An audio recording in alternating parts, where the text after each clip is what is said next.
அனைத்து விதமான பிரச்சனைகளுக்கும் 11 நாட்களில் தீர்வு காண ஸ்ரீ மாரியம்மன் ஜோதிட நிலையம். தொடர்புகளுக்கு 0091 990 816 585 6.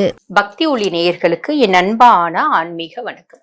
இன்னைக்கு நம்ம என்ன சாப்டரை பத்தி டிஸ்கஸ் பண்ண போறோம் அப்படின்னாங்க, நிறைய பேர் சொல்றது உண்டு, மேடம் நாங்க நல்லாவே இருக்கோம் மேடம், நல்ல இறை வழிபாட்டுல இருக்கோம், யாருக்கும் எந்த தீங்குமே நாங்க செய்யல. இந்த காலத்துல பாருங்க, மத்தவங்களுக்கு உதவி செஞ்சு வாழறது அப்படின்றது ஒரு உத்தமமான விஷயம். மத்தவங்களுக்கு உதவி செய்யலைங்க, ஆனா மத்தவங்களுக்கு தீங்கும் செய்யலைங்க, அதுவும் பாத்தீங்கன்னா ஒரு உத்தமமான விஷயம் தான். எல்லாராலையும் உதவி செஞ்சு வாழ முடியாது இல்லைங்களா? சோ அந்த மாதிரி எந்த தீங்கும் எந்த துரோகமோ யாரையும் ஏமாத்தாத நாங்க நியாயமான விதத்துல சம்பாதிச்சு நியாயமான விதத்துல நல்லபடியா வாழ்ந்துட்டு இருக்கோங்களே. நாங்களே குருவி சீக்கிர மாதிரி சேர்த்து ஒரு கார் வாங்கிட்டோங்க. அது என்னன்னு தெரியல, அந்த கார் வாங்கினால பாருங்க வீட்டுல ஒரே பிரச்சனைங்க, ஒரே பிரச்சனை. நாங்க என்னமோ ரொம்ப கஷ்டப்பட்டு தாங்க கார் வாங்கியிருக்கோம். ஏன்னா அக்கம் பக்கத்துல இருக்கவங்களுக்கு எல்லாம் என்னன்னு தெரியல, அவங்க ஒருவேளை திருஷ்டியா இருக்குமா என்ன மேடம், எப்ப பாரு வீட்டுல பிரச்சனை இருந்துட்டே இருக்கு அப்படின்னு கேக்குறாங்க. இன்னும் ஒரு சிலர் பாத்தீங்கன்னா, பொண்ணு ரொம்ப கஷ்டப்பட்டு நாங்க ரொம்ப சிறுக சிறுக சேர்த்து வச்சு ஒரு பேமெண்ட் சீட்டு மெடிசன் கிடைச்சிச்சு மேடம்.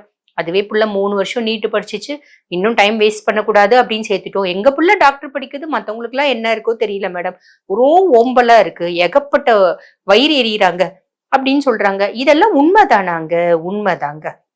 உண்மைதான். இதுல எந்த விதமான சந்தேகமும் இல்லை. அதாவது கல்லடி பட்டாலும் படலாம், கண்ணடி படக்கூடாது அப்படின்னு பெரியவங்க சொல்லியிருக்காங்க பாத்தீங்களா? அது 100க்கு 100% உண்மைங்க. சரிங்க, இந்த கண்ணடி படாம இருக்கிறதுக்கு நாங்க என்னங்க பண்ணலாம்? நிறைய விஷயம் இருக்குங்க நம்ம பண்றதுக்கு. நான் சிம்பிளான சில விஷயங்கள் உங்களுக்கு சொல்றேன். இந்த சில விஷயங்கள்ல உங்களுக்கு எது சாத்தியமோ நீங்க அது பண்ணிக்கோங்க. சரிங்களா? கண்டிப்பா பண்ணுங்க. இந்த மாதிரி பல பேர் கேக்குறாங்க, நிறைய பேர் இந்த திருஷ்டினால பாதிக்கப்படுறாங்க. சோ அதனால நீங்க இது எல்லாமே செய்யலாம். இதுல ஃபர்ஸ்ட் விஷயம் என்ன அப்படின்னா, நம்ம முன்னோர்கள்லாம் யூஸ் பண்ணதாங்க அந்த வரமிளகா, காஞ்ச மிளகா இருக்கு பாத்தீங்களா? இது திருஷ்டி கழிக்கிறதுல முதல் இடம் பிடிக்குதுங்க. இது என்ன பண்ணுவாங்க அப்படின்னு கேட்டீங்கன்னா, ஒரு 7 காஞ்ச மிளகா எடுத்துப்பாங்க, காம்போட தான் எடுத்துக்கணும். சரிங்களா? எடுத்துட்டு இடது கையில எடுத்துக்கணும், லெஃப்ட் ஹேண்ட்ல நல்ல ஒரு பிடி கல் உப்பு கையில போட்டுப்பாங்க. இதை இந்த லெஃப்ட்ல வச்சு சுத்துவாங்க. வீட்டுல எல்லாரையும் கிழக்கு பார்த்த மாதிரி உட்கார வச்சிடுறது. இப்படி clockwise anticlockwise இந்த மாதிரி இப்படி 3 முறை இப்படி 3 முறை சுத்திட்டு எல்லாரையும் துப்புன்னுவாங்க.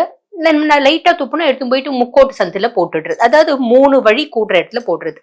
இல்ல இந்த குழந்தைங்க எல்லாம் இருக்கு, சின்ன பிள்ளைங்க சாப்பிடாம இருக்கு, அடிக்கடிக்கு வாந்தி எடுக்குது, லூஸ் மோஷன் ஆகுது, எப்ப பாரு காயலா போகுது அப்படின்னா இப்படி சுத்தி போடுறது உண்டு. பெரியவங்களுக்கும் சுத்துறது, குழந்தைங்களுக்கு சுத்துறதுன்னா, இப்ப நாங்களாம் சின்ன பிள்ளையா இருக்கும்போது எங்க பாட்டிலாம் எங்களுக்கு சொல்லுவாங்க, உட்கார வச்சு இப்படி சுத்துவாங்க. தாய் கண்ணு, பேய் கண்ணு, நாய் கண்ணு, நரி கண்ணு, ஊர்ல இருக்கவங்க எல்லா கண்ணும் அத்து போவ துப்பு துப்பு துப்பு அப்படின்னு கொண்டு போய் சுத்தி போடுவாங்க. நாங்க கேட்போம், என்ன பாட்டி தாய் கண்ணு அப்படின்னு சொல்றியே? இல்ல உண்மை அதுதான், தாய் கண்ணு தான் கண்ணு, ஆசை கண்ணு, அது ஆசை கண்ணு தான் அத்வானமா போகணும், அதனாலதான் தாய் ஆசையா பாக்குறாங்க இல்லையா, அதனால சொல்றது அப்படிம்பாங்க. இது இப்படி பாட்டு பாடிதான் சுத்தணும் அப்படின்றது இல்ல, நீங்க இப்படியே கேஷுவலா சுத்தி எடுத்துட்டு போய் போட்டுருங்க. இது வாரத்துல ஒரு நாள் செய்யுங்க. இது எப்ப செய்யணும் அப்படின்னு கேட்டீங்கன்னா, ஈவினிங் செய்யணும். ஈவினிங் அந்தி சாயிர நேரம் செய்யலாம், இல்லைன்னா நைட்டு 9 மணிக்கு மேல செய்யலாம். எந்த திசை பார்த்து இவங்க உட்காரணும், கிழக்கு திக்கு பார்த்து இவங்க எல்லாரும் உட்காரணும். உட்கார்ந்துட்டு இவங்க எல்லாருக்கும் சுத்திட்டு கடைசியில உங்களுக்கு இப்படி 3 கொண்டு போயிட்டு முக்கோட்டு சந்தில போட்டுருங்க. சரிங்களா? முக்கோட்டத்துல போடுங்க. ஆனா தயவு செஞ்சு 4 பேர் வர இடத்துல போடாதீங்க. நம்ம வீட்டுல இருக்க திருஷ்டி கொண்டு போயிட்டு மத்தவங்களுக்கு கொடுக்கறதும் பாவம் ஆயிடும். யாரும் நடமாடாத இடமா பார்த்து முக்கோட்டு சந்தில ஒரு ஓரமா போட்டுருங்க. சரிங்களா? இல்லைன்னா தண்ணி ஏதாவது இருக்குன்னா அங்க கொண்டு போய் போட்டுருங்க. இது பண்ணிக்கோங்க. ஓகேங்களா? இது ஒரு மெத்தடாலஜிங்க, தொன்று தொட்டு இருக்கிற மெத்தடாலஜி திருஷ்டி கழிக்கிறதுக்கு. இது ஒர்க் ஆகுமா? கண்டிப்பா ஒர்க் ஆகுங்க. அந்த மாதிரி நம்ம அந்த மாதிரி பண்ணி முடிச்சுட்டு பிள்ளைங்களுக்கு சாப்பாடு மறுநாள் விட்டோம்னு வச்சுக்கோங்களேன், பிள்ளைங்க நல்லா சாப்பிடுவாங்க. இதை நாங்களே பார்த்திருக்கோம். சோ நீங்களும் அந்த மாதிரி செய்யுங்க. இது ஃபர்ஸ்ட் மெத்தடாலஜி. இன்னொன்னு, வீட்டுக்கு திருஷ்டி வரக்கூடாது அப்படின் போது இந்த படிகாரம் இருக்கு பாத்தீங்களா, இந்த ஆலம் சொல்லுவாங்க, இந்த ஆலம், அந்த படிகார கல்லுக்கு பாத்தீங்கன்னா எதிர்மறை எண்ணங்களை அப்படியே அப்சர்வ் பண்ணி நேர்மறை ஆற்றல்களை வீட்டுக்குள்ள விட வைக்கிற ஒரு கெப்பாசிட்டி அந்த ஆலம்க்கு இருக்குங்க.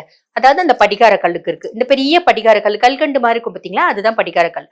அந்த கல்லை வாங்கிட்டு கருப்பு துணி, கருப்பு நூல் இருக்கு பாத்தீங்களா, கருப்பு நூல்ல சுத்தி தலைவாசலுக்கு மேல கட்டுவாங்க. இல்ல கேட் இருக்குன்னா கேட்டுக்கு மேல கட்டுவாங்க, க்ளோஸ்ட் கேட்டா இருக்குன்னா. அது எதுக்குன்னா, மத்தவங்க பார்க்கும்போது அது திருஷ்டியை அப்சர்வ் பண்ணிக்கோ அப்படின்றது. சிலர் கருப்பு யூஸ் பண்ண மாட்டேன் அப்படின்னு சொல்றவங்க சிவப்பு நூல்ல சுத்தி அப்படி கட்டிக்கலாம். ஓகேங்களா? இது 2வது மெத்தடாலஜி. மூணாவது மெத்தடாலஜி ஒண்ணு இருக்குங்க. அந்த மூணாவது மெத்தடாலஜி வந்து என்னன்னா, அது வெறும் திருஷ்டி மட்டும் இல்லைங்க, நெகட்டிவ் எனர்ஜிஸ், வீட்டுல இருக்க தீய சக்திகளையும் சேர்த்து வெளியே கொண்டு போயிடும். திருஷ்டி, இந்த தீய சக்திகள், அதுவும் இல்லாம நேர்மறை ஆற்றல்களை வீட்டுக்கு நிறைய அதிகப்படுத்தி விடும். அது என்ன பண்ணணும் அப்படின்னு கேட்டீங்கன்னா, 3 கண்ணு இருக்க கொட்டாங்குச்சி வாங்கிக்கோங்க. இந்த 3 கண்ணு இருக்க கொட்டாங்குச்சிக்கே வந்து பாத்தீங்கன்னா அதீத ஒரு தெய்வீக தன்மை அப்படின்றது இருக்கதான் செய்யுது. அதை வாங்கி வச்சுக்கோங்க. வச்சுட்டு நம்ம தேங்காய் வாங்கும் போது எப்படி பாத்துக்கலாம், வாங்கி வச்சிடணும். அந்த 3 கண்ணு இருக்க கொட்டாங்குச்சியை வச்சிடணும். வச்சுட்டு அதுல வந்து பாருங்க, இவ்வளவு பெரிய கெட்டி கற்பூரம் அதுல போட்டு வச்சிடணும்.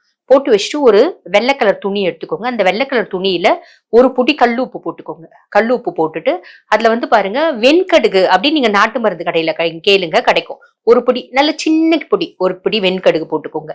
3 வரமிளகா போட்டுக்கோங்க. ஒரு கறி துண்டு போட்டுருங்க. ஓகேங்களா? ஒரு கறி துண்டு போட்டுட்டு இந்த நாயுருவி தழை இருக்கு அப்படின்னா அந்த நாயுருவி தழை வந்து ஒரு 2 போட்டுருங்க. நாயுருவி தழை இல்லைன்னா பரவாயில்ல.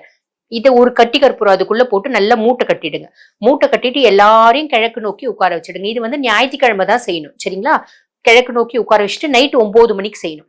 8ல இருந்து 9 மணிக்குள்ள எல்லாரையும் இந்த மாதிரி clockwise anticlockwise நல்லா தலையை நல்லா சுத்திட்டு இந்த மூட்டை அப்படியே முடிச்சிருக்கீங்க பாத்தீங்களா, எட்டு போயிட்டு அந்த வெளியே வீட்டு வாசலுக்கு வெளியே நம்ம வாசல்ல கோலம் போடுறோம் பாத்தீங்களா, அங்கேயே அந்த கொட்டாங்குச்சியை பத்த வச்சிடுங்க. பத்த வச்சுட்டு அதுலதான் கற்பூரம் வச்சுக்கோல, பத்த வச்சு இந்த மூட்டையை கொண்டு போய் போடுங்க. படப்பட படப்படன்னு வெடிக்கும். வாரானா கண்டிப்பா இதை செய்யுங்க. வாரானா செய்ய முடியலைங்க, அமாவாசனை கண்டிப்பா இதை செய்யுங்க. சரிங்களா? இது ஒரு நெகட்டிவ் எனர்ஜிஸை வந்து அப்படியே அப்சர்வ் பண்ணிக்கும். வீட்டுல எந்த தீய சக்திகளும் இருக்காது. நேர்மறை ஆற்றல்கள் நிறைய நிறைஞ்சிடும். இது நீங்க ரெகுலரா செய்ய செய்ய உங்களுக்கே தெரியும், நிறைய மாற்றங்கள் நீங்களே வந்து ரியலைஸ் பண்ணுவீங்க. சோ இது ஒண்ணு பண்ணிக்கோங்க. அப்படி இல்லை அப்படின்னா இந்த வாசனையான வண்ண மலர்கள் இருக்குங்க பாத்தீங்களா, இந்த வண்ண மலர்களுக்கும் வந்து பாத்தீங்கன்னா வீட்டுல இருக்க நெகட்டிவ் எனர்ஜிஸ் எல்லாம் வெளியே தள்ளுற ஒரு கெப்பாசிட்டியும் உண்டு. அதே மாதிரி பாத்தீங்கன்னா கண் திருஷ்டி அதுவே இழுத்துக்கிற ஒரு கெப்பாசிட்டியும் உண்டு. அப்ப நம்ம என்ன பண்ணலாம், நம்ம வீடு ரொப்பி மலர் வாங்கி வைக்க முடியாது இல்லைங்களா, நம்ம என்ன பண்ணலாம்னா ஒரு பெரிய உருளி வாங்கிக்கோங்க. தண்ணி ஊத்தி வீட்டுல என்ன பூக்கள் இருக்கும், நம்ம சுவாமிக்குன்னு வைப்போம் பாத்தீங்களா, இந்த செண்டு மல்லி மட்டும் அதுல வைக்காதீங்க. சரிங்களா?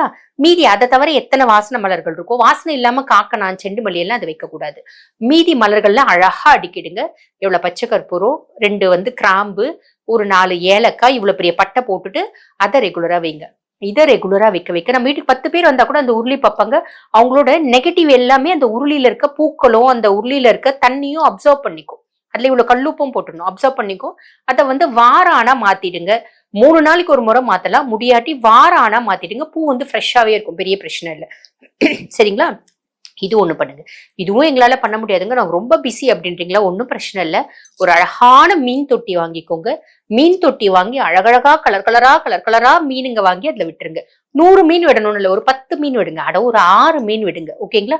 அந்த மீன்களுக்கு அந்த கலர் ஃபிஷ்ஷஸ்க்கு வந்து பாத்தீங்கன்னா மகாலட்சுமி கடாட்சம் நிறைய நிறைஞ்சிருக்குங்க. எந்த வீட்டுல வந்து கலர் ஃபிஷ்ஷஸ் இருக்கும் அந்த வீட்டுல, அதுலயும் வந்து பாத்தீங்கன்னா ஃபைட்டர் ஃபிஷ் எல்லாம் வாங்கி விடக்கூடாது.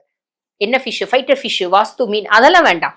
அழகழகா கோல்டன் ஃபிஷ் கலர் கலரா இருக்கு பாத்தீங்களா, அந்த மாதிரி கருப்பு மொழி பிளாக் மொழி வாங்கி விடுற அதுவும் விடாதீங்க. கலர் கலரா மீன் வாங்கிக்கோங்க. ரெட் மொழி வாங்கிக்கோங்க, அதே மாதிரி ஒயிட் மொழி வாங்கிக்கோங்க. கோல்டன் ஃபிஷ் நிறைய வாங்கி விடுங்க. கோல்டனே இப்ப நிறைய கலர் கலரா இருக்கு பாத்தீங்களா, ஒரு கோல்டன் கலர் இல்லாம ஒரு லைட் பிங்க் மாதிரி அந்த மாதிரி நிறைய ஃபிஷ்ஷஸ் வந்து இருக்கு. அந்த மாதிரி வாங்கி விடுங்க.